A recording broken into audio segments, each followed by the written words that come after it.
مبسملا ومحمدلا ومصلیا ومسلما اما بعد، میرے معزز طالب علم ساتھیوں، دوستو، آج 19 ستمبر 2023 بروز منگل ہے، اور میں آپ کے یہاں مرکز اہل حق جامعہ حضرت ابو ہریرہ رضی اللہ تعالی عنہ میلسی ضلع وہاڑی میں حضرت شیخ الحدیث مولانا قاری محمد یاسین دامت برکاتہم کی دعوت پرخلوص پر ان کے جامعہ میں تقریب انعامات میں موجود ہوں۔ مجھے بڑی خوشی ہے کہ آپ سارے وہ لوگ ہیں جن کے قدموں تلے اللہ کے فرشتے پر بچھاتے ہیں۔ یہ بات ذہن میں رکھ لیں کہ نبی پاک علیہ السلام کا فرمان جھوٹا نہیں ہو سکتا۔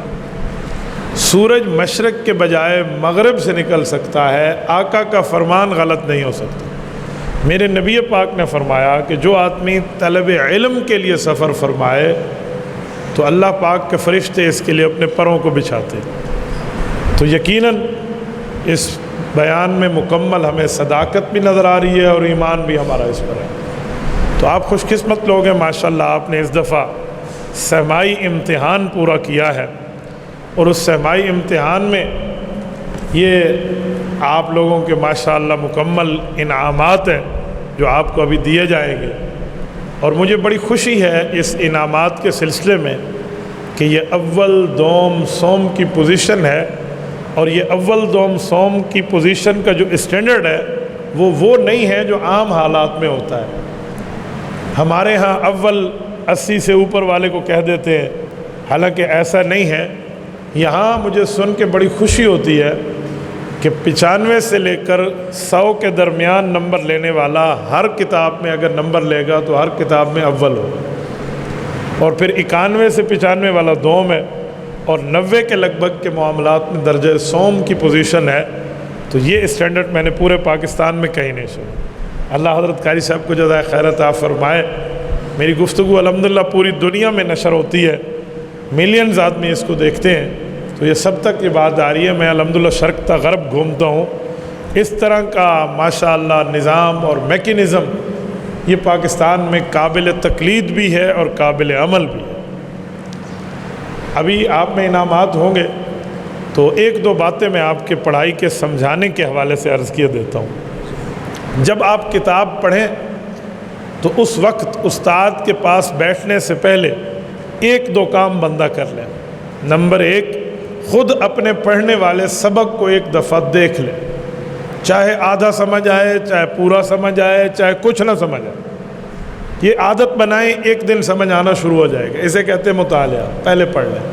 نمبر 2، اللہ تعالیٰ سے مانگ لیں کہ اے میرے اللہ، میں آپ کے دین، آپ کے نبی کی بات پڑھنے کے لیے بیٹھا ہوں، تو میرے استاذ محترم کی زبان سے وہ باتیں ارشاد فرمائیو جو میرے لیے بہتر ہوں۔ یہ دو بات حکیم الامت حضرت تھانوی رحمۃ اللہ علیہ کا ملفوظ میں نے پڑھا ہے۔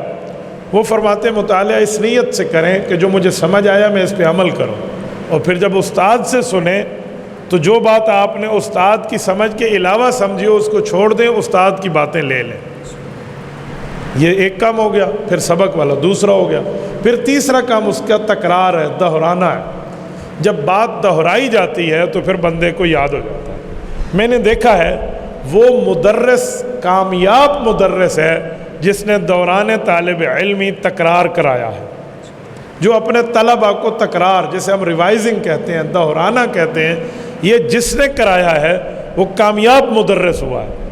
تو میرے دوستو، آپ آج یہاں بیٹھے ہیں، کل آپ یہاں بیٹھیں گے، کل آپ یہاں بیٹھ کے پڑھائیں گے، تو آپ کے لیے ضروری ہے کہ ان دنوں میں اپنے معاملات کو تعلیم پہ خرچ کریں، اپنے اوقات کو تعلیم پہ خرچ کریں۔ میں تو اس حد تک ساتھیوں کو کہتا ہوں کہ اگر میں بھی کسی ضلع میں آؤں تو آپ اپنا سبق چھوڑ کے ہمارے جلسے میں نہ آئیں۔ ہم جلسے طلباء کے لیے نہیں کرتے، ہم جلسے عوام کے لیے کرتے ہیں، ان کو سمجھاتے ہیں۔ طلباء کرام اپنے سبق پڑھیں۔ اگر آپ سبق کے دوران جلسے اٹینڈ کریں گے تو جب آپ کے جلسے اٹینڈ کرنے کی ذمہ داری آئے گی تو پھر سبق تو نہیں پڑھا ہوگا۔ تو اس لیے اب آپ اپنے اسباق کو پڑھیں۔ نمبر 1۔ نمبر 2، سبق پڑھنے میں بعض اوقات طالب علم کا ایک ذہن ہوتا ہے کہ یار میں کند ذہن ہوں، میرا حافظہ اتنا قوی نہیں ہے، انگلش میں کہتے ہیں ووکیبلری اسٹرانگ نہیں ہے، میری قوت حافظہ مضبوط نہیں ہے، تو بس میں کچھ نہ کچھ برکت کے لیے یاد کر رہا ہوں۔ یہ دماغ اپنا صاف کرنا، یہ ہمیں یا ماحول بنا کر دماغ دے رہا ہے، یا ویسے ہی بندہ سستی کا شکار ہوتا ہے، یا دوست یار کہہ دیتے ہیں یا گھر والے کہتے ہیں۔ جی نہیں، یہ بات ذہن میں رکھیں، جتنا عقل مند آدمی کا دماغ اللہ نے اس کو سر میں رکھ کے دیا ہے نا، اتنا دماغ عام بندے کو بھی دیا ہے۔ یہ نہ کہو میں کند ذہن ہوں، کند ذہن کوئی نہیں ہوتا، یا بندہ عقل مند ہوتا ہے یا پاگل ہوتا ہے، درمیانی والی ترتیب نہیں ہے۔ یہ جو ہم نے درمیان والا راستہ نکالا ہوا ہے بھئی یہ عقل مند بھی نہیں ہے لیکن کند ذہن ہے، نہ، اس میں ایک کمی ہے۔ وہ کمی یہ ہے کہ اس نے اپنے اوپر سستی کی چادر اوڑھ رکھی ہے، ورنہ اس کو ذہن بھی اللہ نے اتنے وزن کا دیا ہے جتنے باقیوں کو دیا ہے۔ میں سمجھانے کے طور پہ آپ کو کہتا ہوں، اگر عقل مند آدمی کے دماغ میں وزن دماغ کا اگر آدھا کلو ہے نا، تو دوسرے کا پاؤ نہیں ہے، اس کا بھی اتنا دماغ ہے۔ ما جعل اللہ لرجل من قلبین فی جوفی، آپ حضرت فخر الدین رازی رحمہ اللہ کو اس کا تاج پڑھ لینا۔ تو یہ ایسا نہیں ہے جیسا ہم نے سمجھا۔ ہاں، جب آپ اپنے دل کو سمجھائیں گے کہ میں کن ذہن نہیں ہوں، میں یاد کر سکتا ہوں، آج تک سست تھا، سستیاں ختم کر رہا ہوں، ذہنی طور پہ بھی کلاس میں بیٹھوں گا، جسمانی طور پہ بھی کلاس میں بیٹھوں گا، پھر آپ کو سبق خود بخود یاد ہونا شروع ہو جائے گا۔ یہ میں اپنا تجربہ بتا رہا ہوں۔ ہماری کلاس میں ایک لڑکا تھا، اساتذہ بھی بعض اوقات گپ شپ میں اس کو کہتے ہو یہ تو برکت واسطے ہے، طلبہ بھی اسے کہتے ہو، ہم سارے اس کو چھیڑتے۔ لیکن ایک دن اللہ والے ہمارے یہاں ایک تشریف لائے، اللہ ان کو غریق رحمت فرمائے، مجھے اب ان کا نام یاد نہیں ہے، وہ نے آ کر اس طرح گفتگو کی جیسے میں آپ کے سامنے گفتگو کر رہا ہوں۔ انہوں نے یہاں یہ بات کی کہ لڑکو یہ اپنے دماغ سے نکال دو کہ تم کند ذہن ہو، بس تم نے اپنے اندر صلاحیت کو نکھارا نہیں ہے، آج کے بعد نکھارنا شروع کرو، اور اگر کتاب مشکل لگے تو 3 دفعہ دماغ پہ انگلی مار کے کہو آسان ہے میں یاد کروں گا، آسان ہے میں یاد کروں گا، آسان ہے میں یاد کروں گا، منواؤ دماغ کو۔ اس لڑکے نے اسی پر محنت کی، وہ جب کتاب کھولتا اپنے دماغ پہ یوں لگاتا ہاتھ اور کہتا ہے سوکھائی کو میں یاد کر کے لکھے سا، ہم اس پہ ہنستے، کمل گلے کو تے کو کیسے یاد تھی دیئے، اس طرح کر کے ہم ہنستے۔ حضرت امتحان میں وہ بندہ پوزیشن ہولڈر بنا ہے۔ پھر ہم نے سمجھا کہ یار بات تو ٹھیک ہے، تو بھائیوں پھر انہوں نے ایک واقعہ سنایا تھا، میں تمہیں سناتا ہوں تو آپ کو سمجھ آئے گا۔ وہ کہتے ایک لڑکا تھا، وہ زنان خانے میں رہا، یعنی عورتوں میں پلا بڑا، عورتوں میں رہا، تو اس میں عورتوں والا مزاج آ گیا۔ عورت کی مزاج کیا ہے؟ مرد جری ہوتا ہے، عورت اتنی جری نہیں ہوتی۔ یہ نہیں کہ میں عورت کی مخالفت کر رہا ہوں، وہ بندہ بھی جری نہیں تھا، خود کو بزدل سمجھتا، اور یہ وہ جوان ہو گیا، بڑا ہو گیا۔ ایک دن شیر آ گیا زنان خانے میں، فیملی ہاؤس میں شیر نے چھلانگ لگائی تو عورتیں چیخ پڑیں مرد کو بلاؤ، مرد کو بلاؤ۔ وہ آئے اور اس شیر کو پکڑے، ہمیں بچائے۔ تو یہ لڑکا جو خود مرد تھا لیکن اپنی مردانگی گویا چھپائے ہوئے عورتوں میں پلا بڑا ہے، تو یہ بھی چیخ رہا تھا مرد کو بلاؤ، مرد کو بلاؤ، حالانکہ خدا دا بندہ تو ہی مرد ہے۔ وہ کہہ رہا مرد کو بلاؤ، تو وہ کہنے لگا جو طالب علم خود کو کند ذہن سمجھتا ہے وہ بھی یہ مرد کو بلاؤ والا حال ہے۔ تو آپ سب کا عقل ایک جیسا ہے، آپ سب کا حافظہ ایک جیسا ہے، بس فرق یہ ہے عقل مند وہ ہے جس نے اپنی صلاحیت کو بروئے کار لایا ہے، کند ذہن وہ ہے اس نے اپنی صلاحیتوں کو سستی میں چھپایا ہوا ہے۔ تو اپنی سستی ختم کر دو۔ 2 باتیں۔ تیسری بات، بلکہ تیسری اور آخری بات، جس طالب علم کو سبق یاد ہوتا ہے وہ اللہ کا شکر ادا کرے کہ میرا اللہ تیرا شکر ہے تو نے مجھے حافظے کی صلاحیت دی ہے، تو لئن شکرتم لازیدنکم، شکر کرو گے یہ نعمت بڑھ جائے گی، اور ڈرو نہیں۔ اور جس کو سبق یاد نہیں ہوتا ان کی تسلی کے لیے میں ایک جملہ عرض کرتا ہوں۔ مثلا قرآن کریم کا حفظ ہے، 6666 کم و بیش آیات ہیں۔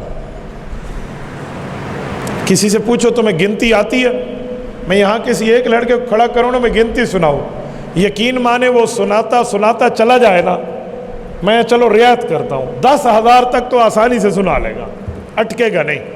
آسانی سے 10,000 گنتی، ورنہ تو ہم لاکھ تک بھی پڑھ سکتے ہیں۔ تو جب 10,000 گنتی کے لفظ یاد ہوتے ہیں، 6,000 قرآن کی آیتیں یاد کیوں نہیں ہوتی؟ مسئلہ یہ ہے ہم نے اپنے دل کو نکھارا نہیں، ہم نے اپنی صلاحیت بروئے کار لائی نہیں ہے۔ میں آپ کے سامنے بیٹھا ہوں، میں حافظ نہیں ہوں، میں اپنے لیے کہتا ہوں میں اللہ حافظ ہوں، ناظر خان کو اللہ حافظ کہتے ہیں نا، حافظ نہیں ہوں، لیکن میں اگر اسلامی غیرت اور جرت کے ساتھ بیٹھ جاؤں تو مجھے مکمل حفظ ہو جائے گا کچھ عرصے میں۔ میں نے خود کو دیکھا ہے، سورۃ احزاب سورت نمبر 33، یہ ایک بار مجھے یاد کرنی تھی کسی وجہ سے، مولانا حضرت شیخ اس کے 9 رکوع ہیں، میں نے 9 گھنٹے میں یاد کیے، 9 رکوع، ایک رکوع 1 گھنٹے میں، تو میں نے اندازہ لگایا کہ قرآن کریم کے 540 رکوع ہیں، 540 تو چند دن کے گھنٹے بنتے ہیں، لیکن یار 6 ماہ بھی رکھ لو تو قرآن یاد ہو جائے گا۔ چلو سونا جاگنا بھی ہے، باقی لوازمات اور تقاضا بھی ہے، تو یاد ہو سکتا ہے، مشکل نہیں ہے۔ تو اس لیے آپ کو کہتا ہوں جو کون ذہن خود کو سمجھتے ہیں، آپ سوچیں مجھے 10-10 ہزار 50-50 ہزار تک گنتی آ سکتی ہے، تو کتاب کون سی مشکل ہے؟ ٹھیک ہے، پریشان نہ ہو، پوری بات کا خلاصہ، جب امتحان آپ سے لیا جا رہا ہو ڈرا نہ کرو۔ کیوں؟ آپ ڈرتے کیوں ہو؟ اگر امتحان لینے والا آپ سے کتاب سے باہر سوال کرے تو آپ کو شرمندہ ہونے کی ضرورت نہیں ہے کہ آپ اس سوال کے مکلف ہی نہیں ہیں، آپ نے وہ پڑھا ہی نہیں ہے، تو باہر کتاب خارج کتاب سے پوچھے گا آپ اس پہ شرمندہ نہ ہوں، اور اگر داخل کتاب سے پوچھے گا تو آپ بتا دیں کیونکہ آپ نے پڑھا ہے۔ ڈرتے کیوں ہیں؟ ڈرے نہیں۔ ہماری بخاری ثانی کا امتحان تھا، ایک واقعہ اس کا سناتا ہوں اور ایک آپ کو اپنی نحو میر کے واقعہ سنا دوں۔ میرے نحو میر کے امتحان میں ہمارے استاد جی نے اپنے استاد جی کو بلایا، وہ تشریف لائے، طلبہ ہم کل ملا کے ہوں گے تو 13-14 ہوں گے میرے خیال میں، ہم ایسے لائن میں بیٹھ گئے، ایک سے سنا، دوسرے سے، تیسرے، جب میری باری آئی تو حضرت اس وقت جملہ انشائیہ کا سوال فرما رہے تھے۔ مجھے کہا جملہ انشائیہ کتنے اقسام پر ہے؟ میں نے کہا جی 10۔ سناؤ۔ میں نے کہا امن استفہام تمنی ترجیح کود ندار قسم تعجب۔ مجھے کہتے ہیں تو تب 5 سنیں، ڈاہ نہیں ولا سنا۔ میں نے کہا امن استفہام تمنی ترجیح کود ندار قسم تعجب۔ اوے ہولے ہولے سنا، آہستہ آہستہ رک رک کے۔ میں نے کہا امر نہیں استفہام تمنی ترجیح عقود ندا عرض قسم تعجب۔ اچھا اچھا پتر تے کو آند ہے، ماشاءاللہ۔ کیوں؟ مجھے میرے استاد نے بات سنائی تھی کہ ممتحن کی عزت ضرور کرنا، پر اس سے اس بارے میں ڈر رکھنا کہ وہ پوچھے گا تو میں کیا کہوں گا، بھائی اس کتاب کے اندر سے پوچھا تو سنا دیں گے، باہر سے پوچھا تو ہم سوال کے مکلف ہی نہیں، ہم پابند ہی نہیں۔ اس وجہ سے ذہن حاضر تھا۔ ذہن کے 80 خلیے ہیں، 80 خلیے۔ جب آپ زیادہ خوش ہوتے ہیں یا زیادہ خوف میں ہوتے ہیں، اس میں 40 خلیے کام کرنا بند ہو جاتے ہیں۔ بعض ذہن کے ماہرین نے لکھا ہے کہ 60 خلیے بند ہو جاتے ہیں، 20 چل رہے ہوتے ہیں۔ اس لیے کہتے ہیں حضرت علی نے فرمایا خوشی میں کسی سے وعدہ نہ کرو اور غمی میں کوئی معاہدہ نہیں کرو۔ تو اسی لیے آپ اتنا زیادہ خوشی نہ ہوا کریں، اتنا زیادہ پریشان بھی نہ ہوا۔ اور بخاری ثانی کے امتحان کا واقعہ سناؤں آپ کو۔ ہمارے بخاری ثانی کے شیخ تھے، انہوں نے پوری بخاری کے امتحان کے لیے اپنے استاد کو بلایا کہ اول دوم دونوں پوچھیں گے۔ طلبہ ڈرے ہوئے تھے سارے، لیکن مجھے اپنے استاد جی کی اولا سے بات یاد تھی کہ یار اگر ان 2 گتوں کے درمیان ہمارے شیخ صاحب نے ہم سے پوچھنا ہے تو ہم نے سنا دینا ہے، اس کے باہر پوچھیں گے تو ہم سوال کے پابندی نہیں ہے۔ تو یہ میں نے ذہن میں رکھا تھا۔ میرے والد صاحب رحمۃ اللہ علیہ حضرت مفتی شفیع رحمۃ اللہ علیہ کو امتحان کا جواب دے رہے تھے، تو ابا جی کہتے ہیں کہ مفتی شفیع صاحب نے مجھ سے پوچھا کہ میں سوال کروں؟ میں نے کہا جی آپ فرمائیں۔ کہ جواب دو گے؟ تو کہا جی دوں گا، اگر نہ آیا تو پھر وہ چیک کرنا چاہتے تھے۔ تو والد صاحب کہتے ہیں میرے ذہن دماغ میں جواب آیا، میں نے وہ عرض کر دیا۔ میں نے کہا حضرت مجھے جواب آئے گا میں جواب دوں گا، نہیں آئے گا نا تو اتنے کنجوس آپ بھی نہیں ہیں کہ آپ علم کا چھپا جائیں، آپ مجھے سمجھا دیں۔ تو ہمارے استادی کے استادی تشریف لائے، انہوں نے بخاری ثانی میں مجھے آپ کو آتی ہے بخاری؟ تو بھائی آتی ہے، کیوں نہیں آتی، ہم نے پڑھا ہے، 1 گھنٹے کی چھٹی بھی نہیں تھی الحمدللہ اس میں، صرف بخاری نہیں پوری سیاستہ کی بات کر رہا ہوں، تو پرابلم ہی نہیں تھا۔ آپ فرمائیے استاد جی پوچھے۔ کہ پوچھو؟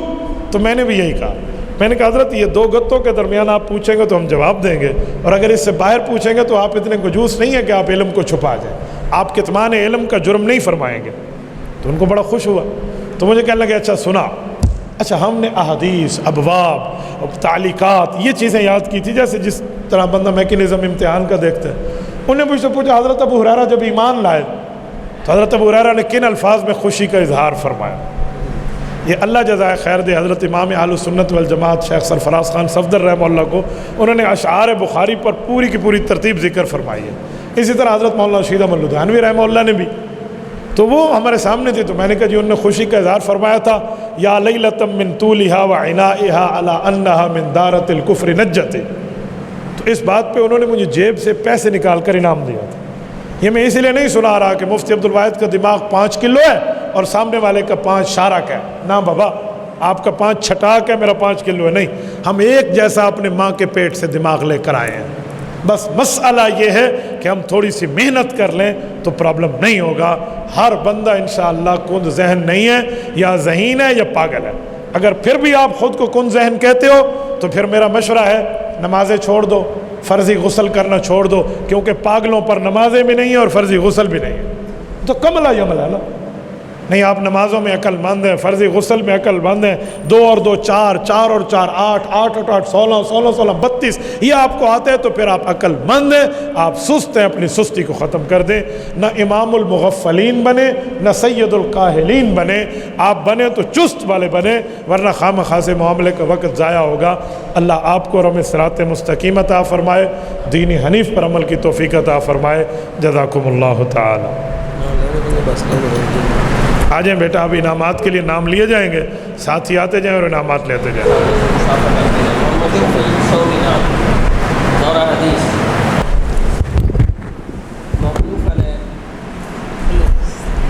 محمد رحمان 2 انعام، محمد یعقوب 2 انعام، محمد عاصم 2 انعام، درجہ رابعہ محمد مدثر طیب 2 انعام، درجہ ثالثہ محمد سلمان اول انعام، محمد شہباز اول انعام، مبارک، ماشاءاللہ۔ محمد انس 2 انعام، درجہ ثانیہ عامہ عبداللہ نثار اول انعام، محمد ابو بکر بلال اول انعام، سہیل احمد 2 انعام، محمد تصور 2 انعام، درجہ اولیٰ کامل محمد معاذ 2 انعام، اعظم طارق 100 انعام، درجہ حمزہ ارشاد اول انعام، محمد جمیل 100 انعام، درجہ اولیٰ دہم سفیان ستار 100 انعام، محمد معاذ 100 انعام، محمد دلشاد 100 انعام، محمد مدثر 100 انعام، محمد قاسم 100 انعام، درجہ اولیٰ نحم سیف الرحمن معاذ۔ آپ کا کیا نام ہے؟ دلشاد۔ بیٹا یہ پرچی تبدیل تھی، آپ رپورٹ سیف الرحمن 100 انعام، درجہ متوسط صوب طلحہ نثار اول انعام، عبداللہ نثار تو برات نہیں، میں وہ تو برات رکھے تھے، عاصم عبدالستار اول انعام، توحید احمد اول انعام، محمد مزمل اول انعام، عبدالرؤوف اول انعام، محمد معاویہ اول انعام، احمد افضل 2 انعام، عمر شہزاد 2 انعام، محمد معبد 100 انعام، مجلس الرحمن 100 انعام، محمد خان 100 انعام، درجہ متوسطہ 2 محمد معاویہ اول انعام، احمد نواز اول انعام، عثمان مجید اول انعام، محمد انس 100 انعام، محمد منیب 100 انعام، محمد فرحان 100 انعام، عبد الرحمن 100 انعام۔